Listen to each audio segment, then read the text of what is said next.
BBC Radio Merseyside.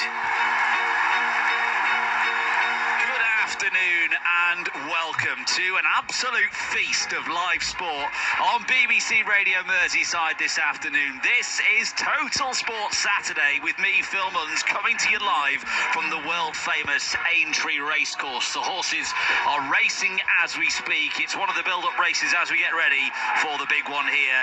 We will be witnessing the greatest show on turf, and we've got a spot reserved for you right here in our commentary position, and it's a fabulous position as well. The heavens have opened here, but there are still race goers trying to roar home the horses that they've backed. More on that to come.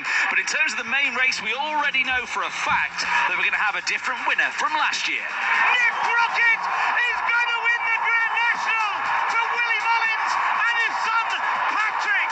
What a family day out at Aintree. Nick Rocket has won it.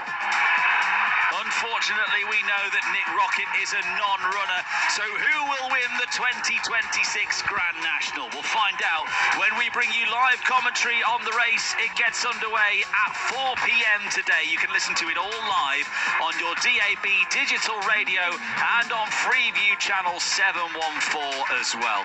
We'll be splitting our coverage at 2:45 p.m. approximately, because it's also a huge day of Premier League football. Up first at 3, Everton are hoping to continue moving through the field and among the front runners when it comes to qualifying for European football next season. They go to Brentford this afternoon, level on points with their opponents as we get on the home straight with 7 games to go now in the season. Your commentary team at the G-Tech this afternoon is former Everton midfielder Mark Pembridge and Ian Kennedy.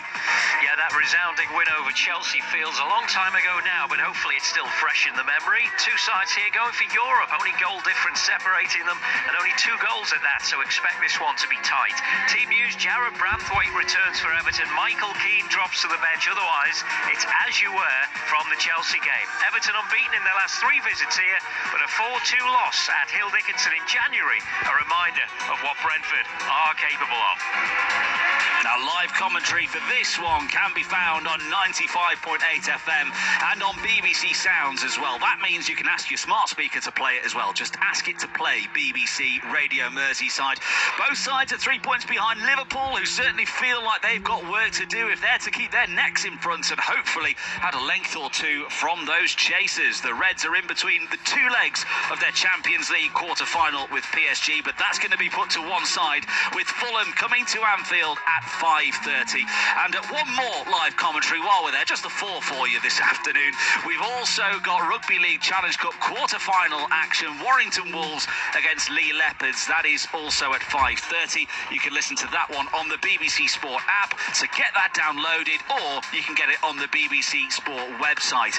Bringing it back to your 3 o'clock kickoffs, we've got Tranmere sliding towards the relegation zone at an alarming rate. Rovers are now 3 points off the drop zone, having collected just 4 points since beating Harrogate on New Year's Day. They go to promotion chasing Chesterfield this afternoon, and Simon Marn is there for us.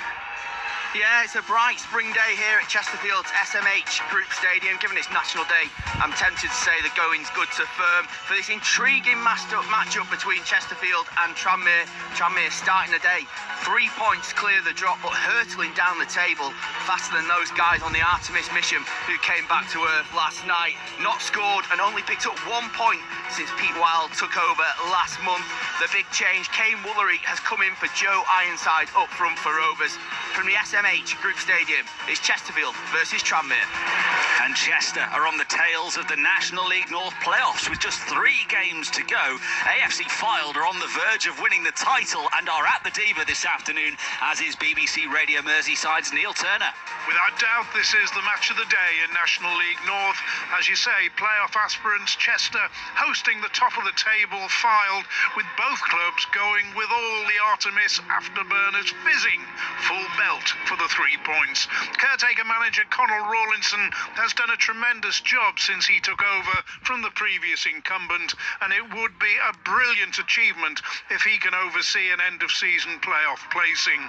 Chester are likely to keep the side that won at Macclesfield on Monday, so a double of a win for the home side and Oscar's brother winning the big race would make it a perfect double this afternoon. Thank you very much, Neil Turner. Elsewhere, Marine go away to Darlington and Southport host Leamington. We'll keep you posted on those scores throughout the afternoon. In the Premier League, the lunchtime kickoff, get this, it's currently Arsenal 1, Bournemouth 2 at the Emirates. Not long to go there. Be interesting to see if that one holds, and what will that mean for the title race as well. Burnley-Brighton is the only other 3 p.m. game a little bit later on. Over the next hour, we're going to hear from David Moyes, as well as Tranmere's Pete Wild and Sam Finley, while hopping around the grounds and giving you a flavour of the Aintree atmosphere as we build up to all the action. Total Sport with Phil Munns. BBC Radio Merseyside. And just before we head over to the G-Tech to get a full rundown of that team news, it's a big hello here from Aintree, where it's all of a sudden cleared up. But let me tell you, about 5 minutes ago, the heavens absolutely opened. Beyond biblical rain fell, and you should have seen how quickly the very packed concourses and areas around the racecourse just absolutely cleared as everyone headed for shelter. I don't think they'd have made it in time. There's going to be a few soaked race goers down there, but I'm sure that will not dampen their spirits at all. Nor will it dampen the spirits of those right here in the BBC Radio Merseyside commentary position with me as well. Mike Hughes, our very own horse racing aficionado, is with me. Good afternoon to you, Mike. Good afternoon.